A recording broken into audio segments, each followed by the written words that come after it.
Good evening, ladies and gentlemen. Welcome to the show. We've got a big show for you tonight. We've got an epic guest who agreed to come on, and we thank him a lot for that. Captain Dan Hanley, a former airline pilot, has agreed to come on and give us his opinion on this world-changing event, 9/11.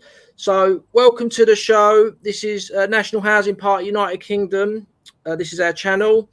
John Lawrence can't make it tonight. Paul Rimmer can't make it tonight. So we're going to be analysing 9/11 tonight. And, you know, I make no secret about this, that I believe that the chief suspects of this crime, where nearly 3,000 civilians died, the chief suspects are Mossad, which is the Israeli intelligence service. That's my opinion. I've made no secret about that in the past. But what people need to remember is that 9/11 was such a big event. It's changed our lives in the West so much. It's unbelievable. So, the war in Afghanistan, which went on for years and years, was a repercussion of that. Then it was the invasion of Iraq, and then they destabilized Libya, used NATO Air Force to attack Libya because of what they said, because of 9/11. Tried to destabilize Assad and remove Assad. That failed, and we've had this war on terror ever since. So I learned most of my stuff from somebody called Christopher Bollin, and he was the one who really opened my eyes to it all. But the actual time when I decided to look into it, I was a regular attendee at Speaker's Corner, and before I attended there, I heard of these stories about 9/11, that it was an inside job, etc. But I didn't believe it, and I wouldn't even entertain listening to someone for too long about it. When I went to Speaker's Corner, many people, everyone I asked about 9/11, they said it was an inside job. And I kind of thought, well, I'm going to have to look into this because there's so many people saying this to me now. I'm going to have a look into it. And that's when I came across Christopher Bollin. And check him out on YouTube, on Rumble, Odysee, wherever you want to find him, and just listen to his talks about it. But we're going to cover a lot of stuff tonight. Dan is kindly come on to give his story. He was an airline pilot. On the day of 9/11, he was actually in Newark Airport, and we're going to go over to Dan in a minute. We're just waiting for more people to come on, so just would like to say hello to everyone in the chat. Timmy Bobinson, Rory Herbert, Budgie Burger, Serena, Steve Wild, nice to see you there, Nick Wilson. And obviously, we got the American election coming up very soon. And Dan is American. And what do you think is going to happen in the election, Dan? Oh, your guess is as good as mine, Pat. It's who's going to run, or is there going to be an election? Some people think we won't even get there, that there'll be a false flag somewhere in the world. They'll declare martial law, delay the election, and impose new restrictions on our freedom. Others believe that Joe Biden's going to step down, and that either Hillary Clinton or Michelle Obama is going to take his place. But in light of what's happened in the past, I've lost all faith and trust in the U.S. election process myself, Pat. Yeah. I mean, me personally, I was very supportive of Donald Trump in 2016. But he's declared his Zionist credentials so much recently that I'm finding it very difficult to support him. There is some things I like about him still. He takes on the politically correct media, but the bottom line is he was willing to put American troops on the line for Israel, which I think is wrong, when he killed that Iranian commander Soleimani. That could have started a big war. And it was very risky what he did there. But let's get into this discussion. There's there's a lot of people in the chat there now. That's good to see everyone. And hello there, Farmers Movement Cornwall. Nice to see you there. And Tommy Trump, nice to see you there. Mark Williams, hello there. So just to let everyone know, this stream is going to be all about 9/11, and retired Captain Dan Hanley has kindly come on to speak to us. You know, he's not getting paid or anything. He's passionate about this subject. So am I. I'm fascinated by this subject, and we're gonna go right into it. And Dan's gonna start his story now, and I'll hand it over to you, Dan. Okay, Pat. Thanks for having me on the program, and hello everyone in the chat room. I'll tell you a little bit about myself first. I wanted to be a pilot ever since I was a little kid, and I flew my whole career. But I started out at age 19 in 1968, 57 years ago, as a civilian pilot with the intent of becoming a commercial pilot. And I got my private commercial instrument of multi-engine rating by 1970, went on to a 4-year school, got my degree. But when I got out, the Vietnam War was still raging, and I was either going to get drafted in the Army or go into one of the other branches, and I chose naval aviation. And so I entered naval aviation in 1973, got my wings in 74, and over the next 10 years, I flew 4 different naval aircraft. And there's a bit of an overlap here, but in 78, I was hired by United Airlines as a pilot. And over the course of the next 25 years, I flew 6 different commercial jet aircraft. So all total, I flew 15 different aircraft, accruing 20,000 flight hours over a 35-year career span. It all ended tragically for me in 2003, when after 9/11, I started speaking out about 9/11 related safety and security issues, and was illegally terminated by United and the FAA. But that would take a whole program to go Sorry, over. Dan, could you just tell the audience what FAA is? Oh, Federal Aviation Administration. And United Airlines management grounded me for life as a pilot because I was speaking out on controversial issues, and they had to shut me up. So I fought that for 5 years with the U.S. government and got nowhere with it. I went to every level and branch of the U.S. government that was relevant and got nowhere with it. So they closed my case without interviewing any of my witnesses or reviewing any of my evidence. And I paid dearly for it because it cost me ultimately a 27-year good marriage, which alienated my 2 kids who blame me for the divorce, still believe the official 9/11 story, think I'm a whacked out conspiracy nut. They don't talk to me. I lost $4 million. Dan, could I just jump in there for 1 second? Sure. So the reason what was it, the FAA? It was the FAA working in collusion with the United Airlines management. Yeah. The FAA were basically you spoke out saying that these planes couldn't have been hijacked by these hijackers. No, it wasn't that. I was pointing out holes in the security system, which would ultimately show that it was a farce. That 9/11 couldn't have come down. They would have taken these security precautions, but they didn't. So that's why they had to shut me up. Initially, they just pulled me off the line and said I had to come in and talk to them. And the union says, we're not going to represent you. So I said, well, we've got to bring lawyers in because this is a sensitive issue. And they said no. So we were at an impasse, and they put me on sick list. And still, I was trying to negotiate some kind of an agreement here, and they would hear nothing of it. And ultimately, my chief pilot in New York called me and said, Dan, I just ran into the chief flight surgeon out in Denver, and he said, is Hanley one of yours? And I said, yes. And he says, put the son of a bitch on sick list. So he says, Dan, I'm sorry, my hands are tied on this. This came from up on top. And I said, well, I don't blame you. I know what's going on here. So I knew, based on past experience and what the union lawyers had told me, that they were going to try to take me out. If they couldn't get me professionally and medically, they'd get me psychologically or otherwise. Well, I never flunked a check ride in my life, so professionally they couldn't touch me.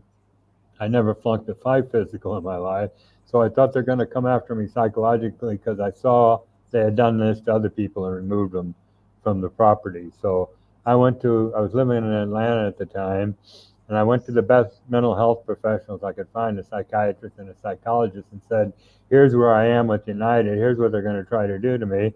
I'll come for counseling sessions, whatever tests you want to give me to prove that I'm mentally stable, which they did. And I'll tell the chat room or anybody else listening, I am mentally stable because I've done these programs before, and they say, I'm glad he's not flying anymore. He's mentally unstable, but I'm not. So it's a way they use of getting rid of me. So that's what they did. They had me come up to Chicago, go see a mental health professional who said I was bipolar, which was absurd because I'd only met her for like 15 minutes. So it was a setup. And when I got away from Chicago, I knew the skids were greased because I had a Union Aero Medical representative, a psychiatrist, who said, look, we've already talked to the FAA. We're going to ground you. And that was the end of it. So it also destroyed a 35-year career and my reputation as a pilot. So I paid a heavy price doing what I thought was right. There's more to the story, but I won't get into it because I've taken an hour-long program to talk about it. But getting back to my resume that I just gave you, I'm not boasting on my accomplishments. I'm only saying it because with all my experience, I can unequivocally say without reservation or embarrassment that I could not have flown the 9/11 flight profiles, and neither could the alleged Muslim hijackers. They weren't qualified in the airplane, and we'll get into more of that later. But there's 300,000 pilots roughly on the planet. Now, why didn't they speak up? Well, they weren't given the opportunity. And why? Because there was one man named Philip Zelikow, a neocon Zionist named Philip Zelikow, who was the filter for the 9/11 Commission. Now, let me step back for a minute and talk about the So 9/11. let me just tell the audience that the 9/11 Commission was it a big inquiry about the whole event? Right. Let me tell you Yeah. about the 9/11 Commission, Pat. Go on. It wouldn't. Bush and Cheney blocked it. It would have never occurred had the next of kin not stepped up and demanded it. And they fought them tooth and nail all the way up until 14 months after the event. The government finally caved and said, okay, we'll have the 9/11 Commission. And initially they assigned as the commissioner Henry Kissinger. And the next of kin says, there's a conflict of interest here. So he stepped down and two other gents took his place. But I interviewed a man a couple of years ago who lives in Vancouver named Ray McGinnis, and he wrote a book called Unanswered Questions as a subtitle also. I think it's something like the questions the 9/11 next of kin wanted answered, but the 9/11 Commission didn't. But they came forth with over 100 questions for the 9/11 Commission to answer. And of that 100 questions, 70% of them were ignored, and of the remaining 30%, only 10% were answered adequately. Why? Philip Zelikow. He was the one that decided what witnesses were going to come before the commission to testify. So I mentioned his name because even though there's 300,000 pilots in the world, and even though they should have been permitted to testify before the commission as to the absurdity of it all, they were denied the opportunity because of Philip Zelikow. So not one pilot was permitted to testify as to the ludicrous notion that these pilots actually flew the aircraft. So what did we do? We decided that we were going to... Dan, let me just stop you there for a sec. So this Philip Zelikow is as a Zionist. He was put in charge of the 9/11 Commission, which was supposed to be the inquiry, and lots of the relatives of people who died on that day were demanding to ask questions, and he wasn't allowing it. Is that correct? That's exactly correct. And I'll get into him later because he also suppressed other key evidence with the 9/11 Commission, along with the FBI, but we can talk about that later. But I just wanted to bring him up now because 300,000 pilots, that's why you never heard anything about it, because the government said, look, we know who the 19 hijackers are. We know them by name. We know what countries they came from. We know where they trained.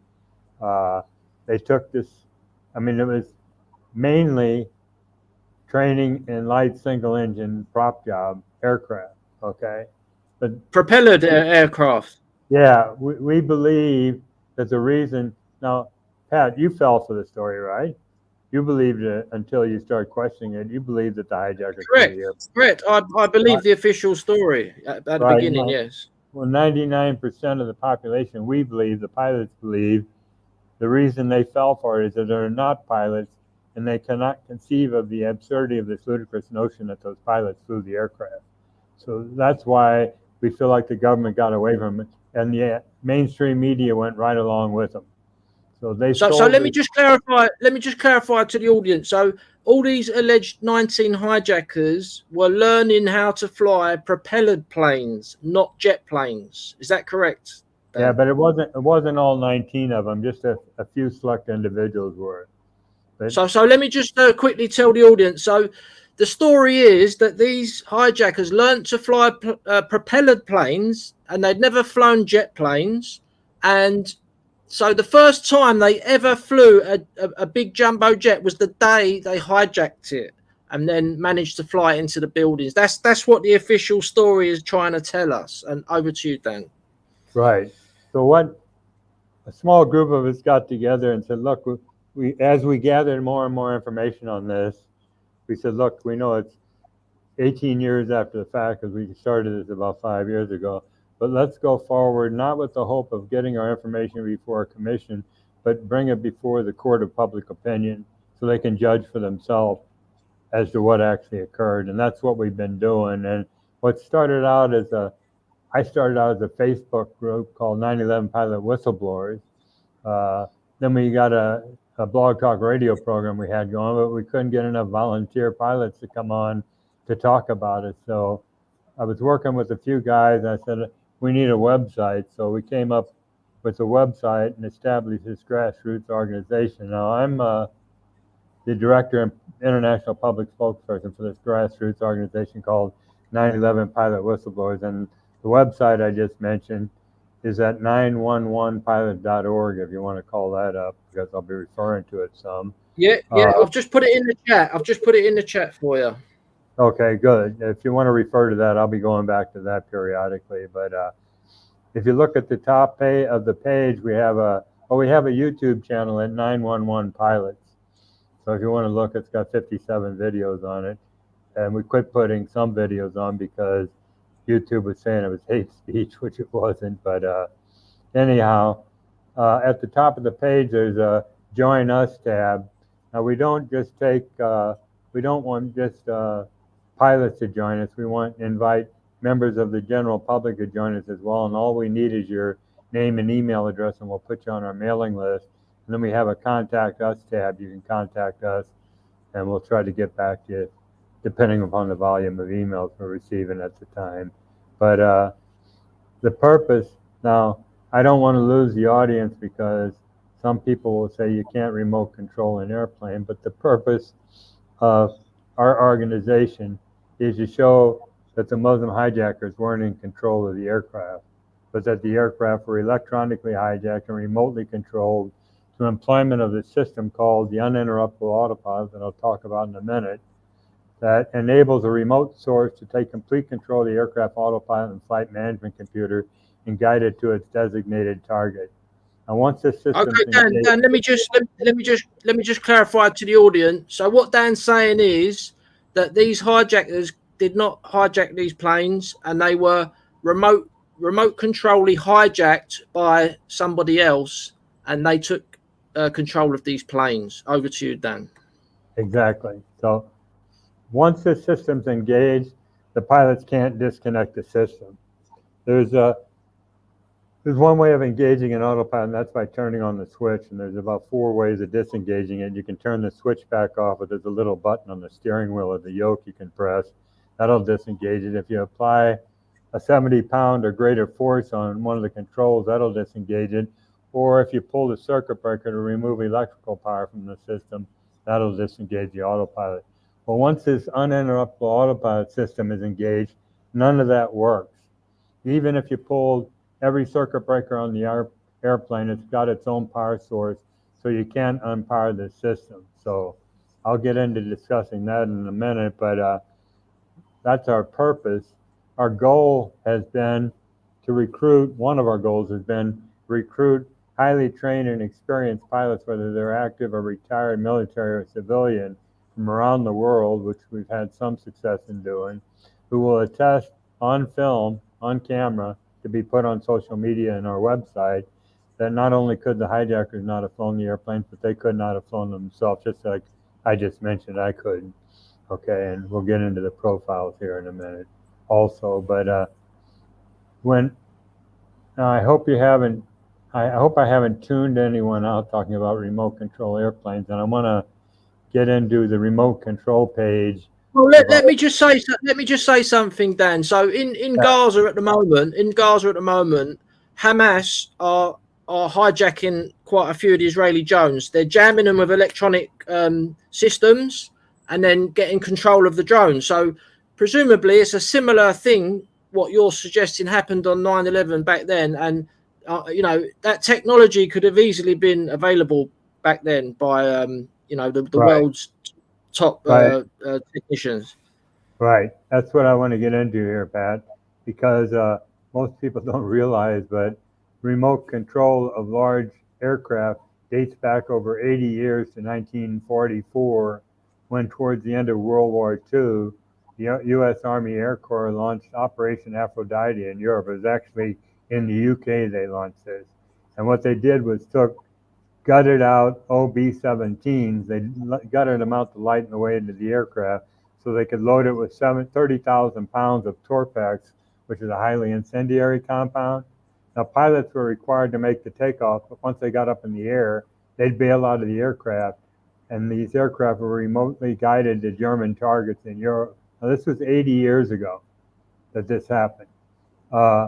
And we mentioned on the website that Joe Kennedy, JFK's older brother, was actually killed on one of these top secret missions when the airplane blew up due to a malfunction before it could bail out of the aircraft. And we got a short 8-minute film clip on that on the website page, on the remote control page. And if you got the website up, at the top of the page there's menu. If you click on it, there's a whole bunch of drop-down menu items. Okay, and I'm covering remote control right now. So now there's a bunch of different examples we can give, but we only cite a couple of them here to give you. You'll get the point when I talk about it here. But if you jump ahead 40 years to 1984, NASA and the Federal Aviation Administration conducted a joint crash test experiment in a remote location where they took a big 4-engine. I'm looking at a chat room thing. Took a 4-engine Boeing 720, loaded it up with crash dummies and a camera because they wanted to test crew and passenger survivability in the event of a crash landing. Now, they took this airplane off by remote control, flew it around the pattern several times before they intentionally crash landed the aircraft. Now, this was 17 years before 9/11. I could go back to 1962 and talk about Operation Northwoods, where Kennedy was presented with a plan, among other things, to create a false flag involving remote control of aircraft over Cuba that they were going to blow up and blame it on the Cubans so they could attack them. But I won't go into detail on that if you're familiar with Operation Northwoods. But if you jump ahead to the early 90s, that's where we say this uninterruptible autopilot was developed and produced. Now, there's actually a Wikipedia article. If you just type in uninterruptible autopilot, this Wikipedia article. Say that slowly, Dan. Say that slowly, please. What's that? Uninterrupted what? Oh, if you just type in uninterruptible autopilot. Uninterrupted autopilot. Right. What will pop up is a Wikipedia article entitled Boeing Honeywell Uninterruptible Autopilot, okay? And it's somewhat misleading. I mean, it comes on and says the stated design purpose is to prevent would-be hijackers from commandeering a commercial jet aircraft in flight by remotely taking control of it and guided to one of many airports in the world to auto-land it, okay? That's the stated design purpose of it. But the article, it's not a long article, but it goes on to say that Boeing patented this system in 2006. Now, anyone reading this article casually would say, "Oh, look, they came up with an anti-hijacking device because of 9/11," but that's not true because we know it was produced in the mid-1990s. We've had informants come forth from Boeing, Raytheon, and other sources who have actually worked on this system or had firsthand knowledge that existed in 1996 and beyond, well before 9/11. So we know this system exists. We've got the patent on it. We've got the Wikipedia article acknowledging that it exists. And we claim that that's what was used on 9/11 to fly the aircraft into their target. So I wish we had questions people could ask because I kind of went through that quick.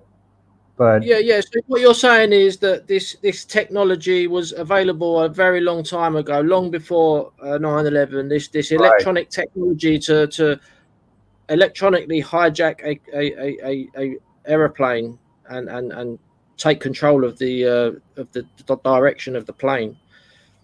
That's correct. I mean, we say there's no other viable alternative explanation as to how airplanes hit the building. Given So why would you say that you wouldn't have been able to fly that plane into that building as a pilot? Let me go into the hijackers now and talk about the Pentagon profile because that in particular is the maneuver I'm talking about. And I'll give you the reason why it would be very challenging for even an experienced pilot to do. Let me talk about first Hani Hanjour. He was a 29-year-old Saudi Arabian pilot. He wasn't even a pilot. He came to the States in the mid-1990s to take flight training in small airplanes. And it's well documented that he was a very poor student. ABC News, New York Times, other news outlets were reporting what a poor pilot he was after the fact. And he went back to Saudi Arabia, and he was such a poor pilot that when he came back to the States with the intent of taking additional flight training before 9/11, his original flight school that he went to wouldn't take him because they didn't want to waste assets on him. So Hani Hanjour. So this is one alleged hijacker who was refused to even be allowed to try and train again because he was so bad in previous lessons. Right, and he took off. He was supposedly flew American 77 out of Washington Dulles Airport. The airplane took off heading for the West Coast, got to cruise altitude for a while before making an about turn back into, excuse me, Washington, D.C., and started a descent. And when it got to 7,000 feet, it commences this descending, accelerating 330-degree corkscrew turn to arrive. This is the tricky part of the maneuver. The 330-degree turn isn't that big a deal, but the aircraft arrived precisely at the surface, just a few feet off the surface, at over 500 knots without skidding the surface, and flew in at that altitude just above the ground without skidding it to strike the Office of Naval Intelligence on his first attempt. Now, this is this guy that was a poor pilot, but the story keeps getting better because this same maneuver was replicated in a simulator and flown by highly experienced pilots.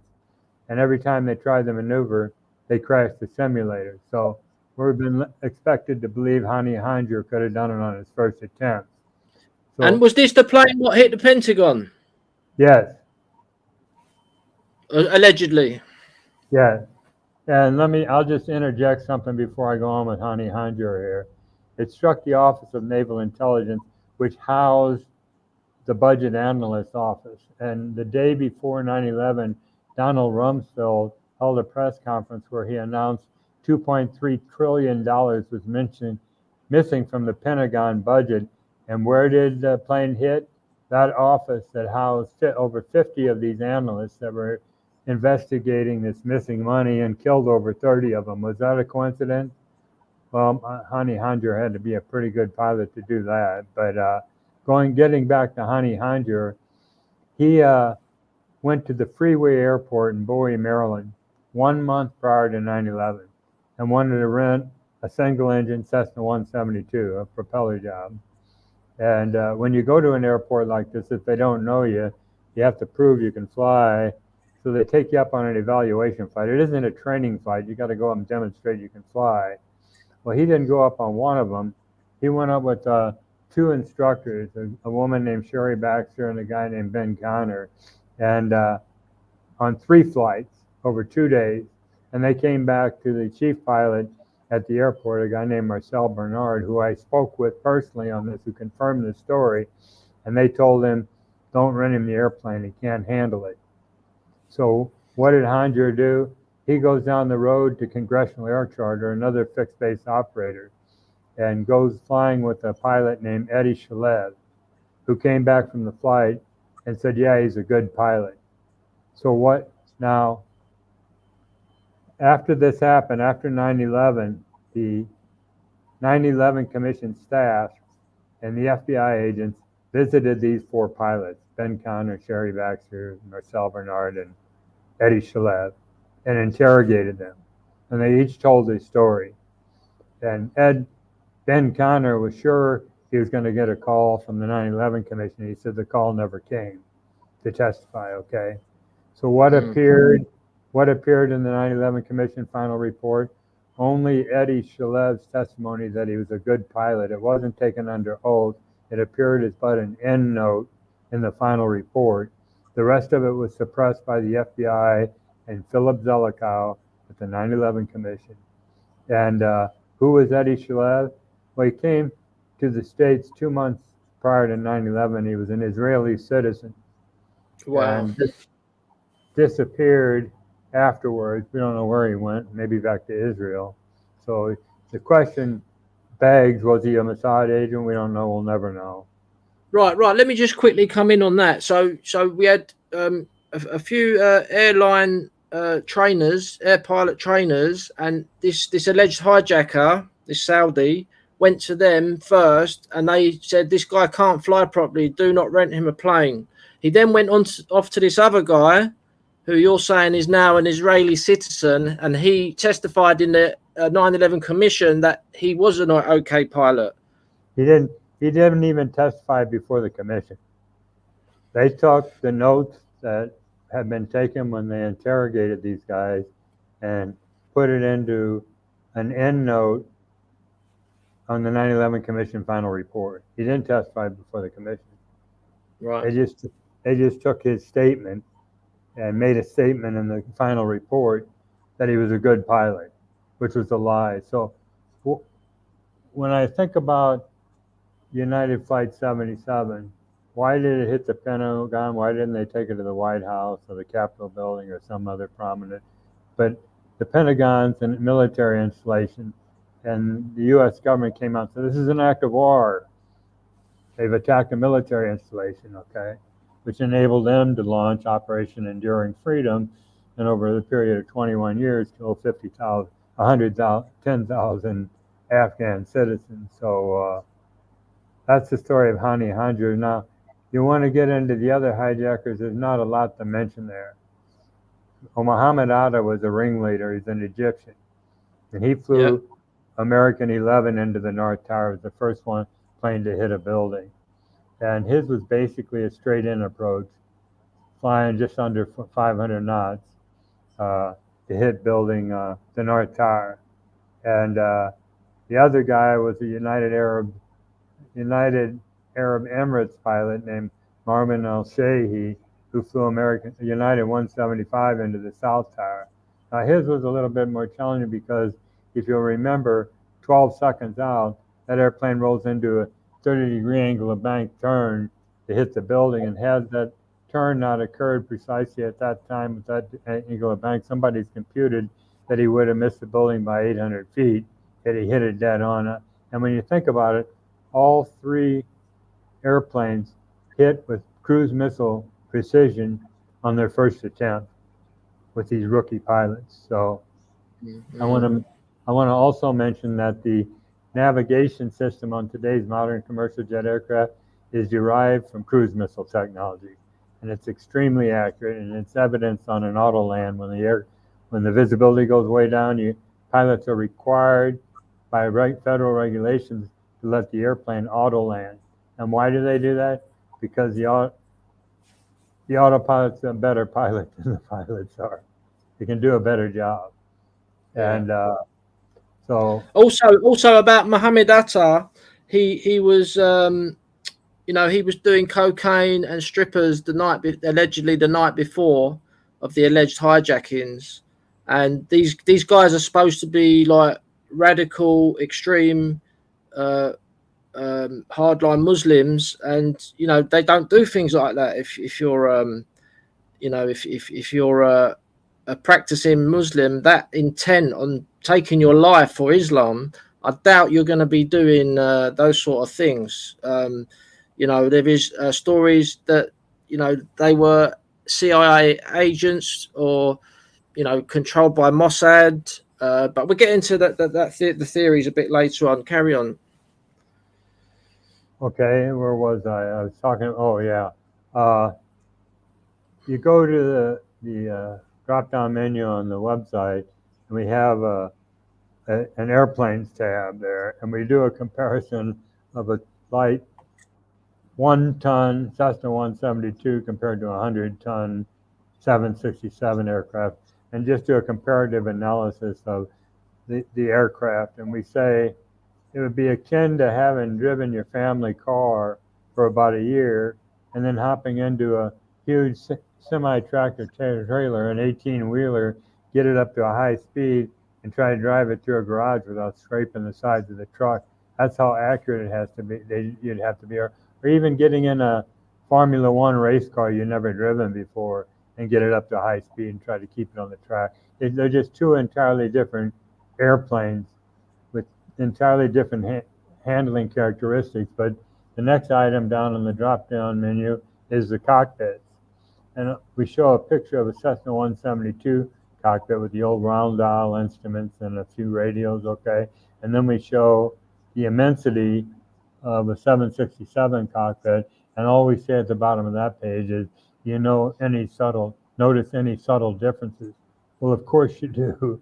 I mean, there's no comparison. To think that these inexperienced, unqualified hijackers could hop in that airplane and interpret all those instruments is a joke. And that's what people don't notice. They just go, they got trained in airplanes. They knew how to fly, but there's more to it than that. So what did our organization do? Because you hear all these people, you see all these people on social media arguing back and forth, saying no, it was a cruise missile that hit the Pentagon, no, they were holograms that they were used to fly airplanes or simulated airplanes into the Twin Towers. So you got all these arguments, and I say, what are you doing? Where are you going to take this information? We're arguing, we're getting nowhere doing this. So I'll jump aside for a second and talk about a group called the Lawyers Committee for 9/11 Inquiry. I know all these guys on the board, and I work with them indirectly, but a group of U.S. lawyers got together and compiled evidence and testimony from the biggest 9/11 whistleblower individuals and organizations in the world, and presented 57 evidence packages to the U.S. Attorney in New York, a guy named Jeffrey Berman. When he looked at the information, he was impelled to announce the convening of a grand jury investigation into their allegations that World Trade Center buildings 1, 2, and 7 were brought down by controlled demolition and not by jet aircraft impact damages of the fuel fires that ensued. So what happened, a grand jury investigation is a very secretive process. You don't even know they're going on. You don't even know who the jurists are. Witnesses aren't allowed to talk about the fact they testified before. Well, the committee noticed there was no apparent movement on this grand jury investigation, so they went to the Justice Department and said, hey, what gives? And the Justice Department said, we don't have to tell you. No witnesses were called for it. So long story short, over the course of a couple of years, the Lawyers Committee took this thing to court, took the Justice Department to court, and at every turn, they were losing their case. And last year, they took it to the Supreme Court, who refused to hear their case. So at present, they're kind of dead in the water. So they went the legal route. So initially, we were going to take these pilot testimonies that we got on tape and go to them and say, hey, get us before a grand jury. We've got pilots that are saying the hijackers couldn't have flown the airplanes, but they were too encumbered with other things at the time. They couldn't take us on. So we decided rather than go the legal route, we go the political route and try to appeal to the bureaucrats and politicians in D.C. to get them to investigate our allegations about the uninterruptible autopilot. And we started out with letters, emails, and phone calls. The letters and emails weren't answered. Well, the FAA did initially until they saw what we were saying and then clammed up on us. But phone calls weren't returned. It's like a fortress you can't penetrate. Washington, D.C., if they don't want to talk to you, they just stonewall you. But we went to first the FBI twice. We went to them and they said, took down the information. They said to me, what are you reporting? I said, evidence for a crime. And what's a crime? I go, 9/11. There's a long pause, right? So, okay, what are you claiming? And I said, we're claiming the aircraft were electronic hijacked, remotely controlled, blah, blah, blah. And goes on to, she takes down all this information and she goes, look, we'll call you back if we want any information, and hung up on me, right? So I waited a couple months and called them back. And they brought up the case. They go, you called us before. I go, yeah. They go, look, we told you if we wanted more information, we'll contact you. I said, well, no one's contacted me. They said, she got indignant with me and hung up on me. So I decided to go to the Transportation Security Administration with this uninterruptible autopilot issue. And the guy there was very receptive. And he finally said to me, look, why don't you go to the FAA and Boeing on this? I said, well, that's a good idea. Because he says TSA doesn't conduct investigations, so I'm not going to drag this out real long. We wound up going to the FAA, which lasted over a year. We went to the FAA administrator. We went to the Secretary of Transportation, the Secretary of Transportation Inspector General, the Director of the National Intelligence, the Attorney General, the Assistant Attorney General Criminal Division, and the FBI. All with these joint letters, emails, phone calls, etc., and we got nowhere. Last January, a year ago January, I had an FAA lawyer on the phone that I had cornered, and he said, look, Dan, you haven't proven that the uninterruptible autopilot was used. I said, well, it's not our job to investigate crime. I said, but we have proven that Hani Anjar couldn't fly, and something hit the Pentagon. How did it get there? Long pause, and he goes, the FAA doesn't conduct investigations, go to the Department of Justice. I said, I've been to them several times. I've filed hotline reports, letters, you name it, and they don't answer. So I live in Islamabad, Pakistan, and people say, what's he hiding out there? No, I'm not hiding out here. Fell in love with and married a Pakistani 14 years ago, and I've lived here ever since. But Pakistan is a country that was hard hit by the war on terror. Okay, people don't realize it's the fifth most populated country in the world, 240 million people, and it's the second most densely populated Muslim country in the world that lost over 70,000 lives due to their forced participation in the war on terror. So us saying our mantra that there were no Muslim hijackers controlling the airplane, we thought it would resonate well with the 1.8 billion Muslims in the world. So I wanted to get in to see the Prime Minister of Pakistan, Imran Khan, and I started letter writing and phone calls. Long story short, I had to go through their military secretary to try to get in to see him. And they talked to me once on the phone but didn't get back, so I wrote to the Inner Services Intelligence, which is their CIA, their intelligence agency in Pakistan, a very good agency, as a matter of fact. And they invited me in on March 7th, 2022. And I went in there for an hour and a half with my wife and told them in a nutshell everything I knew, including the uninterruptible autopilot. And they were taking notes, seemed very interested, said, look, the Director General wants to meet you. We're going to get a film crew together for you, do a documentary, blah, blah, blah. And then the very next month, Imran Khan, the Prime Minister, was ousted, and all hell broke loose over here politically, and that was the end of that. So we didn't stop there. There's an organization in Jeddah, Saudi Arabia, called the Organization of Islamic Cooperation. It's comprised of 57 Muslim countries, and it's like the United Nations of the Muslim world. And the representatives from each of these countries is the Minister of Foreign Affairs from each country. So we wrote to 37 individual Minister of Foreign Affairs, plus the Secretary General of the Organization of Islamic Cooperation, saying, look, not only do we're affiliated with a number of other 9/11 whistleblower groups, okay? We've got all this information we're going to lay at your feet with people willing to come forth and testify.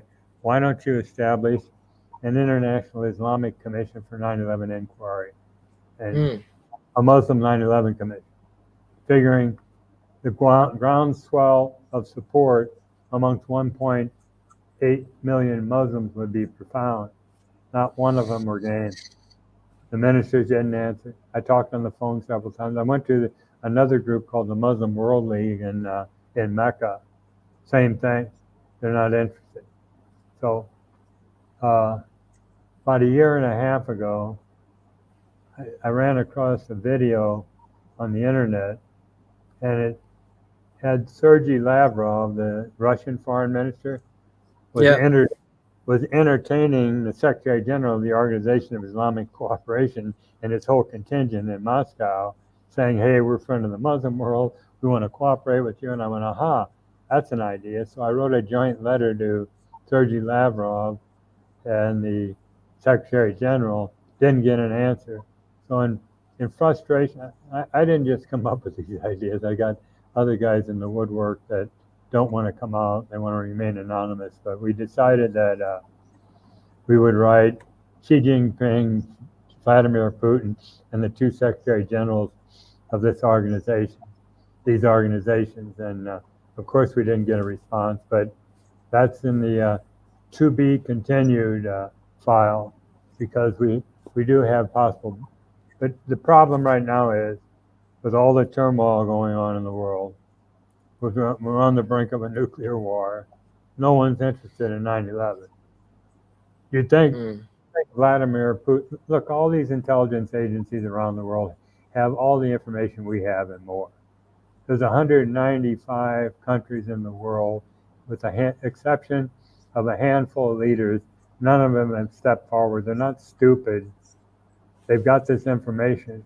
Why is that? Why won't they? Well, you gotta start thinking to yourself, what are they afraid of? Because it's got to be fear that's keeping them quiet. Well, it depends upon your worldview, who you really believe called in the 9/11 hit. It wasn't George Bush or Dick Cheney or Donald Rumsfeld, okay? It was something much, much bigger than that. So if you want to believe there are individuals or organizations in the world that are huge, they're the most wealthy, powerful, ruthless subhumans on earth, that planned this 9/11 hit.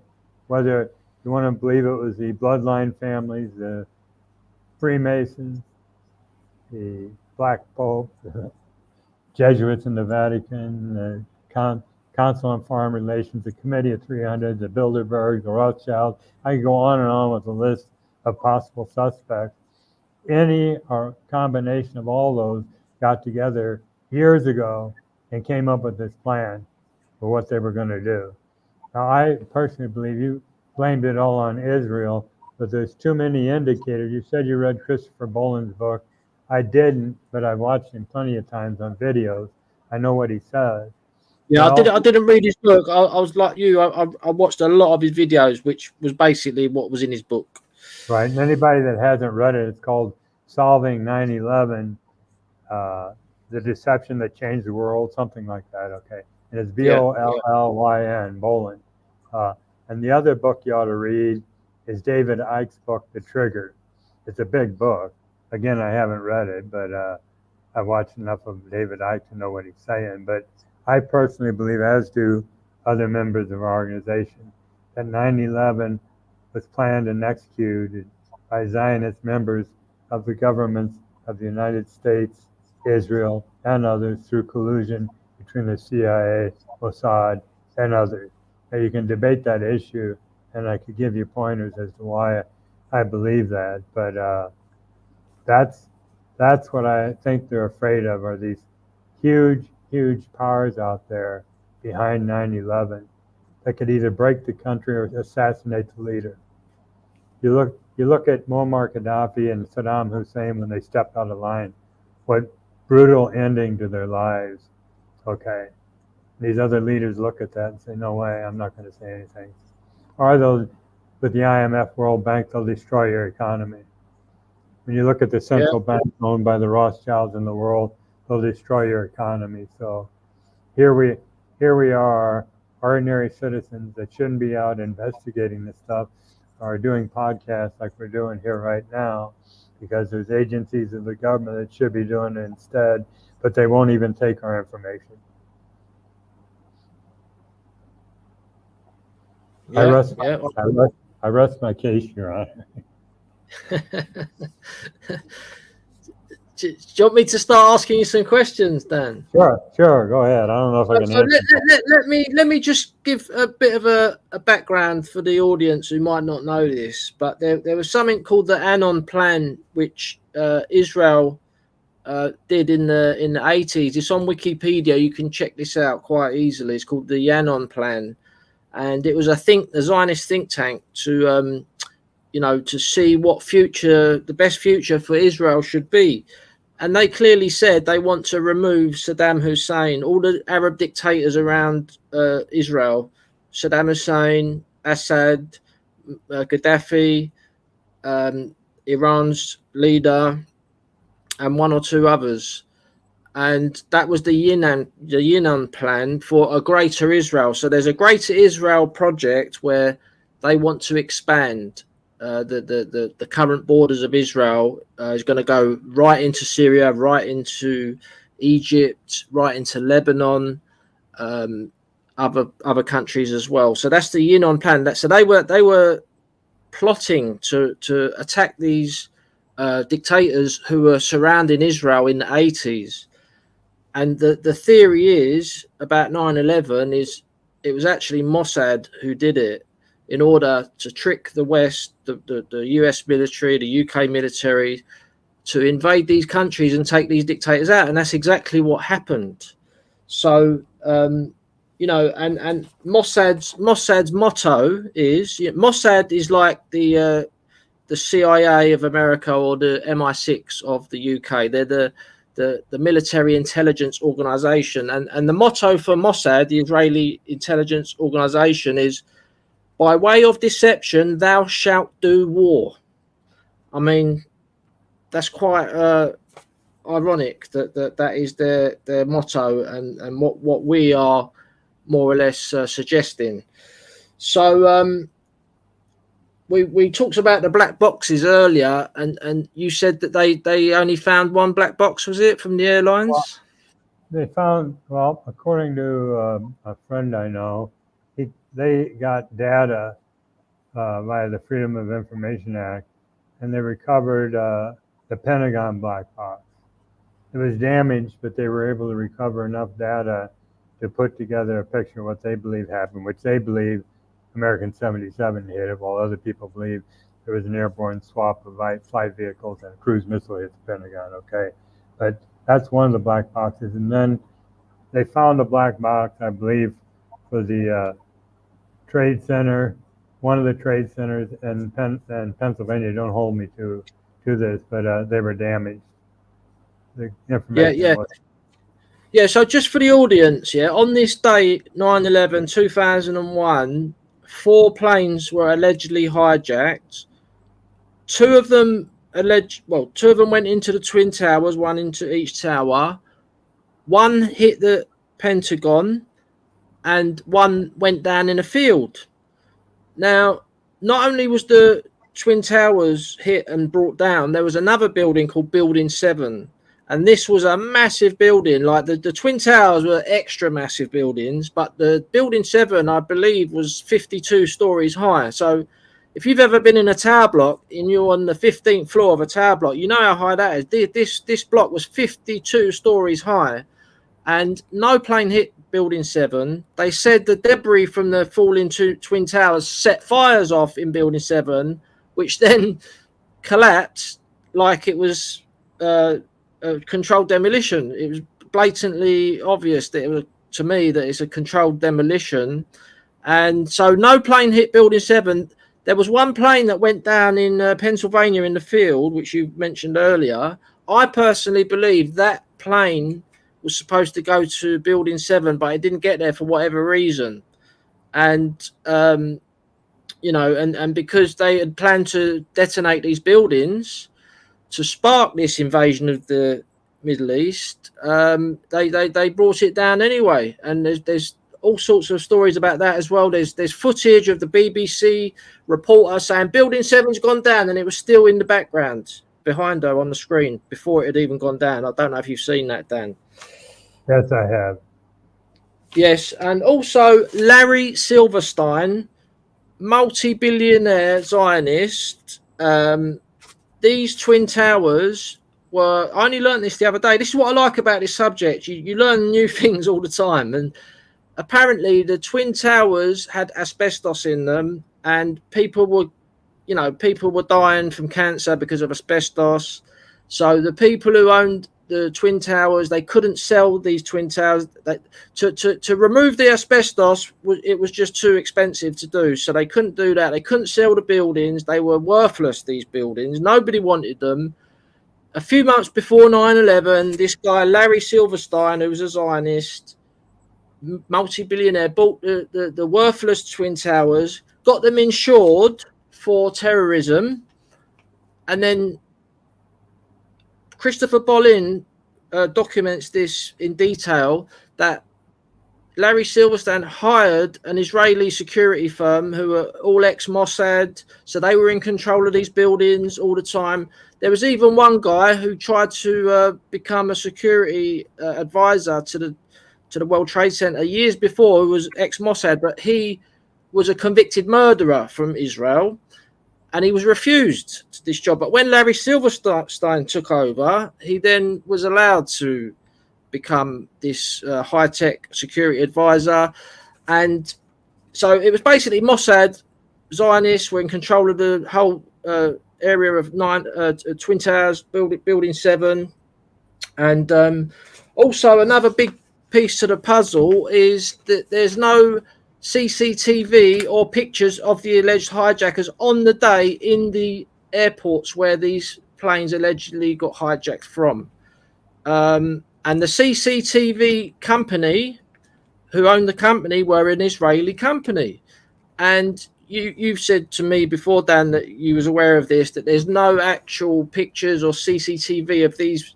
You would have thought they would have easily had pictures of these people coming through the check-in desks, etc. Check-in. Well, they did have one or two of them. They got still photos of them coming through, a film coming through security, but not one hijacker was filmed getting on an airplane. Well, I've had a look because I had a bit of a debate with someone, and he got all upset when I said there's no footage or pictures of these hijackers on the day. And there's pictures of them with getting connecting flights to where they was going to get the flights, but not in the actual airport where they was hijacked from. And there's a picture of Mohammed Attar at a cash machine, which is not in an airport. There's another one, a picture of one of them, but it's on the 10th of the 11th. It's not, sorry, it was on the 8th of the 11th, the day before. It wasn't the 9th. So apparently there's just no pictures of them online. I've looked, can't find any. And apparently it's an Israeli company who owned the security CCTV system, and they said it wasn't working on the day. That's why they didn't have any pictures of them. So that's that. Also, there's people who are old enough would remember that there was these phone calls of people on these hijacked planes, like phoning their relatives saying they'd been hijacked. That was one or two phone calls. And people have said to me that you can't, in those days, you couldn't even make a call on a plane. Now, I asked you about this, Dan. You don't know the answer to this, but I'm just putting it out there for the listeners, the viewers, that from what I can remember going on planes all my life, you can't make a call on a flight. But for some reason, these people have just been hijacked, and they say that these hijackers were going into the cockpit and taking over this plane. They were phoning their relatives, screaming, saying we've been hijacked. And, you know, could you make a phone call on a plane? I don't think you could. I don't believe at altitude you could either, but I can't confirm that for sure. So yeah. So the big question is, go on, Dan. Oh, I didn't want to change. I was going to change the subject, but go ahead with what you were going to say, because that's going to go. Well, the Bin Laden videos. So we was all led to believe that Bin Laden organized this whole thing. He lived in a cave, and after it happened, we were just fed these. It was a handful of videos, maybe 5 or 6 videos of him speaking in Arabic in a cave with a gun next to him, and that was for like 4 or 5 videos, and the whole world was gripped on this video of him allegedly admitting to it, but people say that he didn't ever admit to it, because how can we clarify what he's saying if we don't speak Arabic? For one, how can we believe these translations they're telling us? Secondly, this message became just audio. There was no footage. If people remember, Bin Laden ended up just giving this message through an audio message, and the whole world was kind of glued to this handful of messages from this person who's supposed to be living in a cave. Yeah. Years later, they said they captured him in Pakistan and they killed him, and then coincidentally, they had to put the body at the bottom of the ocean where nobody can find it. Was that true that Bin Laden never actually admitted it, Dan? Quite to the contrary. 5 times he said he didn't do it. He said, I did not do it. I mean, I think he made statements like he was commending those that did for what they did, but he 5 times denied involvement in the planning or execution of the event. So I heard a long time ago that Army intelligence created those videos, and there's different video, like he was using his left hand when he's right-handed or vice versa, I don't know which, and there's some other minor things on the video that would indicate that maybe it was a lookalike even in the videos that they use. So and another thing about Bin Laden, which is not even up for debate, he was working with the CIA in Afghanistan when they were fighting against the Soviets. You know, you had the Mujahideen in Afghanistan, and Bin Laden was a key figure there, and he was friends with the CIA. There's no question about it. So the day after 9/11, Edward Burak, the former Israeli Prime Minister, he directly blamed Osama bin Laden the very next day. So, well, we know who done it. It's them. They're in Afghanistan. We're going to have to go and take them out, more or less. That's what he was saying. This is the very next day. And it's like, well, if they knew so much about this, why didn't they stop it? How can they know the very next day that it was bin Laden?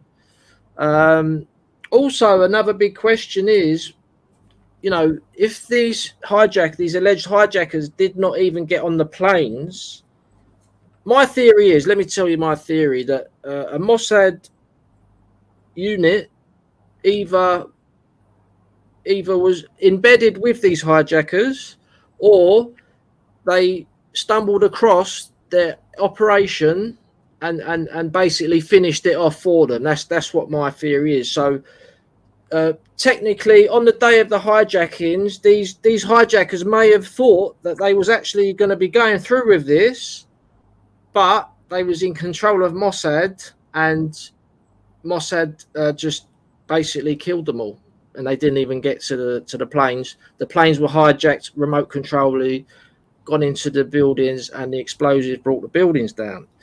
That's that's one of my theories. So, what's your theory, Dan? I I try to get away from my theories and stick to facts, which is pretty much what I've given you so far, is a bunch of facts, letting you make a decision on your own. But there were 2 transmissions that went out from the airplane. Muhammad Atta said everybody remained seated, we're going back to the airport, or something in that order. He thought he was making a PA announcement and went out over the air, but that could have been coming from anywhere.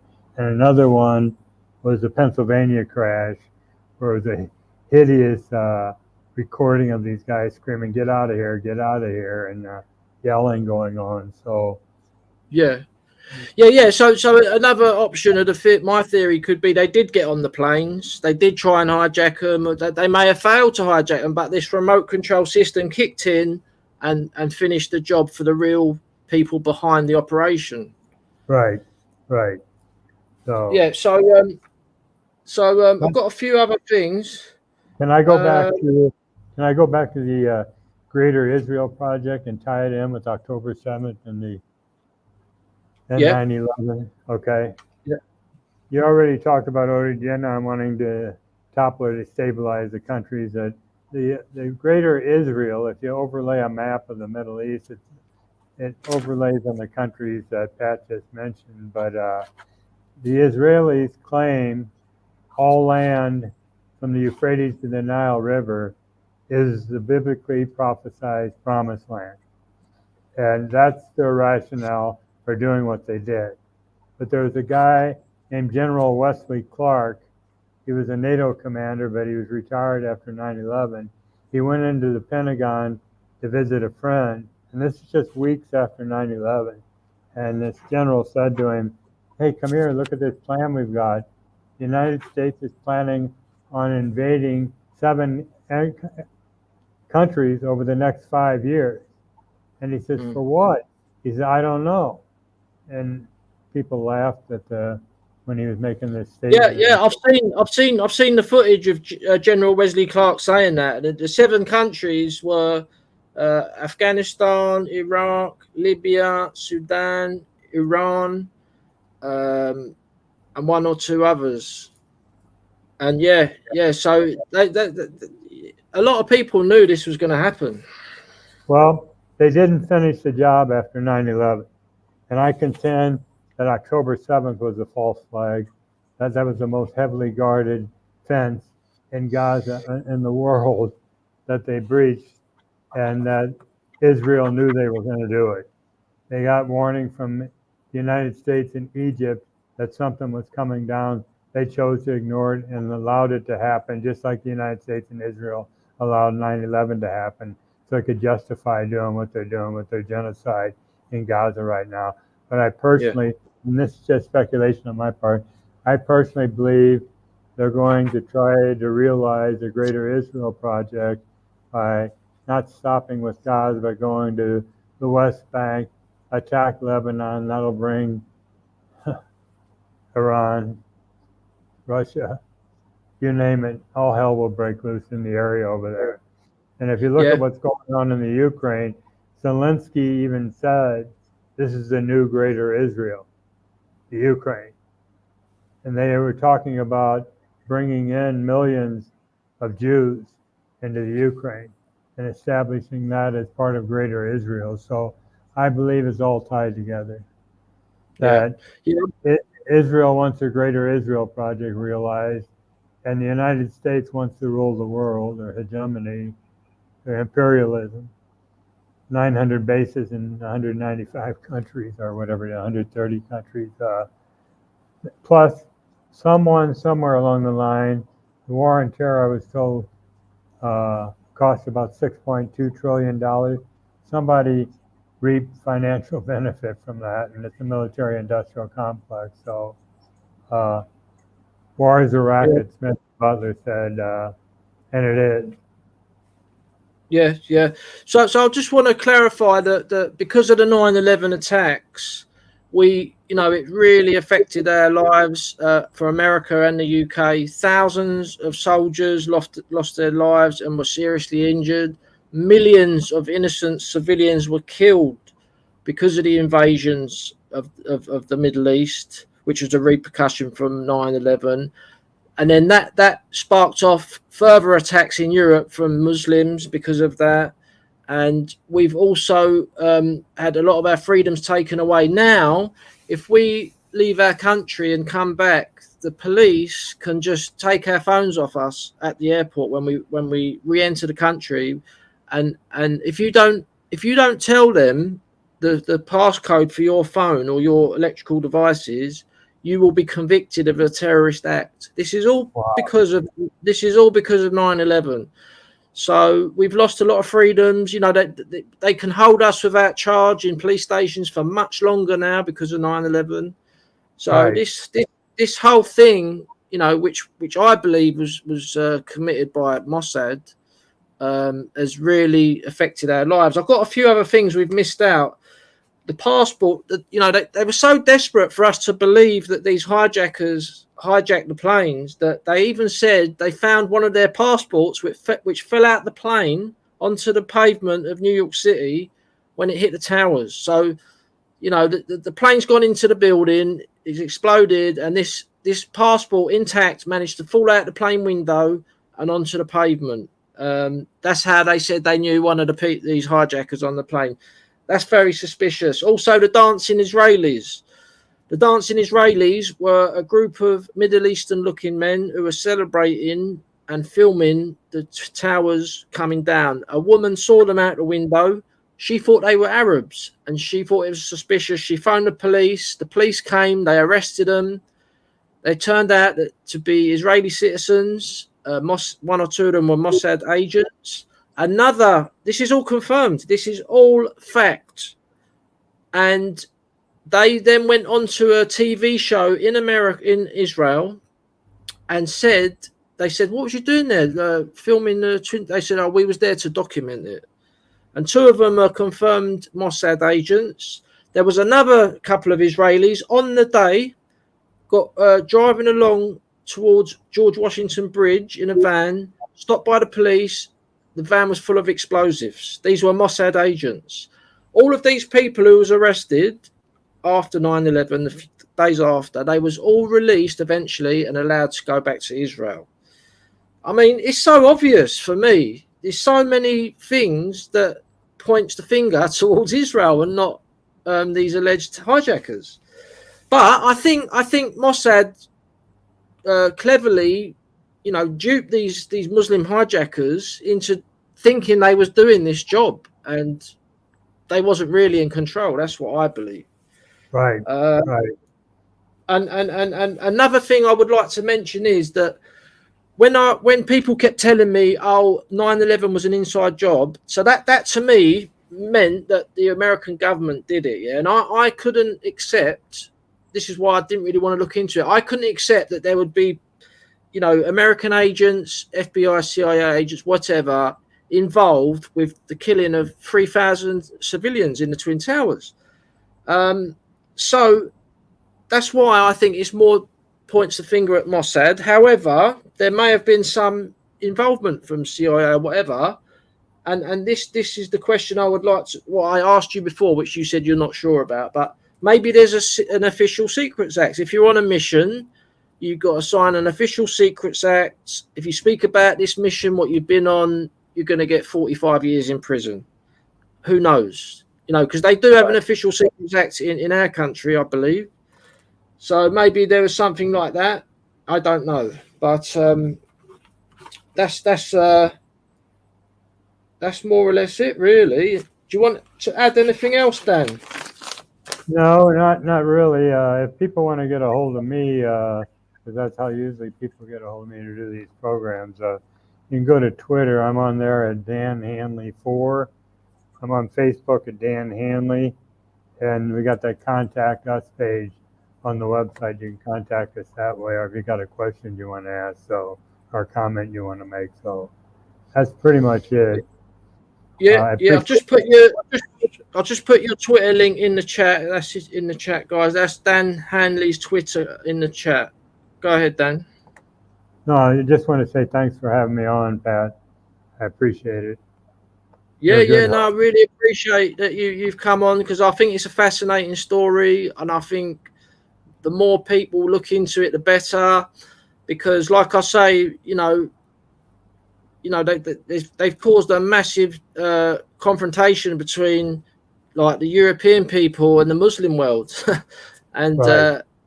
we've been tricked into it, and it's wrong. And Mossad's motto is, what is it?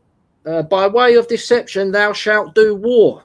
So guys, sounds pretty suspect to me.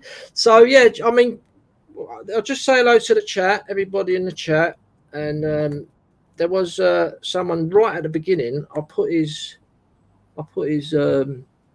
So yeah, hello Timmy and Serena, Budgie Burger, Rory, Steve Wild, Farmers Movement Cornwall, Gerald Fisher, Tommy Trump, Mark Williams, Ugly Truth, Tommy Trump, John Skidmore, Dave 101. All right, Dave, good to see you there.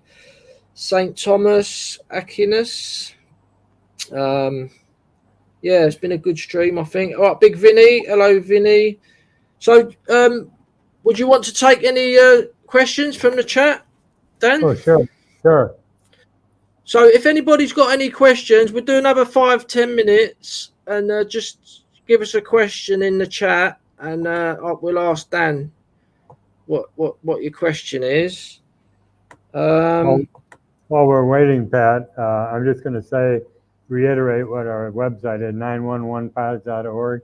It's an easy read, and we got videos on there. If you go to the website, read it, watch the videos, we're convinced that we will convince you what we're saying is true. Yeah. So go to his website. I did put the link to the website in there a minute ago. Let me see if I can find it again. Is it that one? There it is there. Let me put it in there again.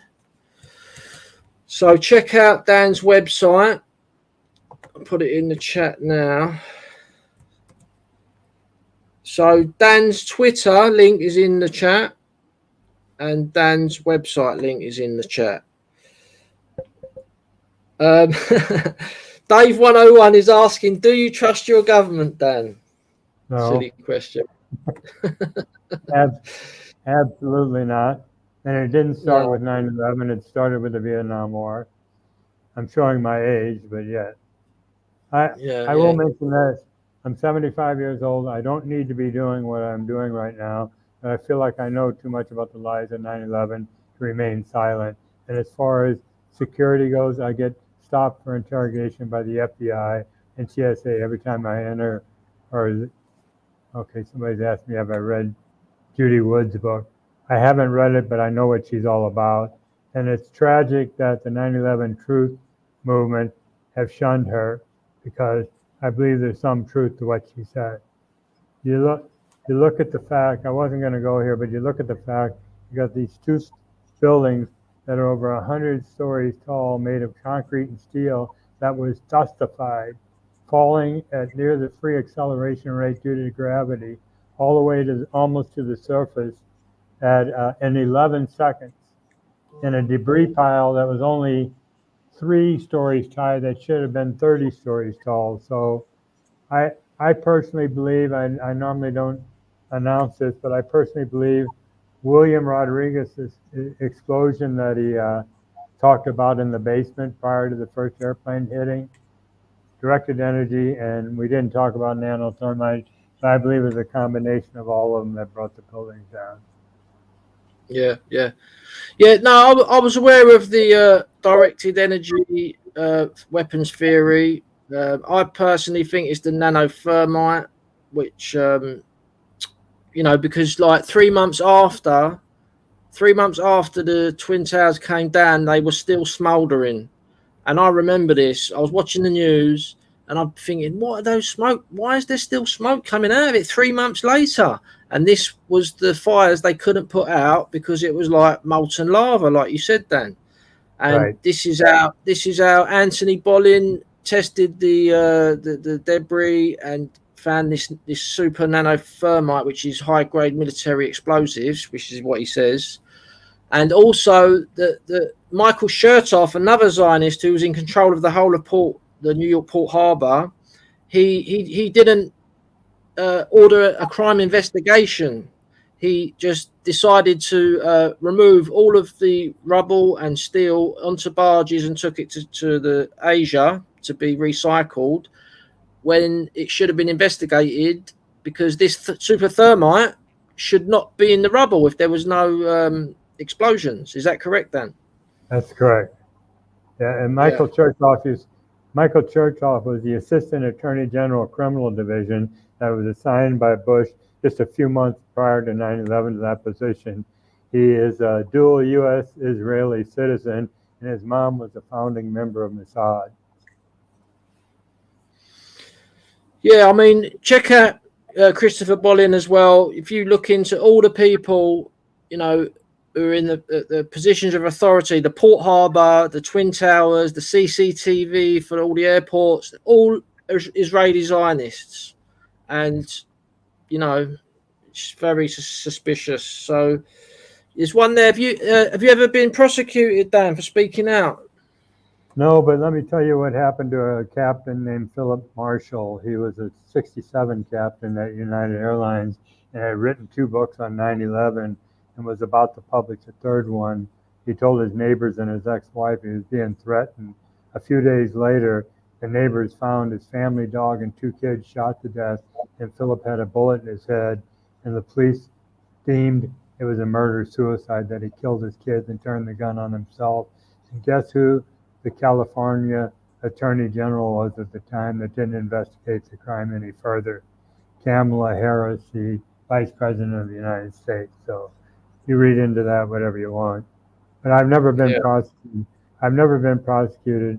I don't think I would be saying as much as I am right now if I was living in the States, because they kill people for talking out. I mean, it's no secret they do. They kill whistleblowers. So, but I was told if the CIA wants you dead, you're dead. I was told that by a reputable intelligence agent. So if they wanted me dead, they would have killed me by now. So I just keep doing. I've done about 50 of these podcasts and have never gotten a threatening phone call. Although the first time in years that my wife and I were planning on returning to the States, the very day I made a plane reservation out of Islamabad to Doha to Atlanta, the FBI in Washington called my ex-wife there and wanted to know everything about the trip. And I'm like, whoa, how do they even know I was coming, right? So I called the FBI in Washington and said, what's up? I hear you're looking for me. And they were very taken back. And how'd you know that? And I said, my sister called me and told me my ex-wife told her. So they wouldn't tell me anything. So I said to my wife, watch it, something's going to happen when we get to the States. And sure enough, we get into Atlanta and we're in passport control. My wife went over to the foreigners line. I'm standing in the U.S. citizens line. And a few minutes later, this man and woman brings my wife over and said, Dan Hanley? I go, yeah. And they whip out their badges, and one was an FBI agent, the other one was a TSA agent, which bewildered me because not only did they know what flight I was coming in on, they knew what I was looked like, and my wife recognized both of us, and they said, you got time for questions? And I go, sure, I was expecting you. And they said, well, come with us. So they opened up the cordoned off area, and we went over to a desk to the passport guy. There was no line. They said, here, stamp your passports. And when the guy got into the computer, he looked up the FBI agent and goes, hey, this guy's red? He goes, yeah, we know. So that didn't sound good. I didn't say I said, what does that mean? But I don't think it was a term of endearment. They took me in a room. They knew everything about me, and I thought it was over after they questioned me. But a month later, we're leaving the States, and we're walking down a busy concourse, and another FBI agent and TSA agent, they knew what flight we were leaving and knew what I looked like again, come up behind me and said, you got time for questions? I go, yeah. So they took me in a room this time for about a half hour, and they knew everything about me. They knew I had been in the Navy for 10 years, thanked me for my service, said we respect your First Amendment freedom of speech rights, and they kept asking me, have you ever been threatened? And I go, well, no, why should I be? And they go, no, we were just curious. But It just told me that I'm on their watch list, but I'm not intimidated by that because I haven't done anything wrong. I'm exercising my First Amendment freedom of speech rights, and I'm doing a job that the U.S. government and other governments should be doing. Yeah. So. Right. Well, thank you very much, Dan. And we've had a lot of people watching. We've got 250 people watching, which is pretty big figures for us. And we've got 228 watching on Twitter. So just hello to everyone on Twitter. We are a political party. We stand in local elections, and we are anti-Zionist. We're anti-NATO, which is controlled by Zionists. We want to leave NATO.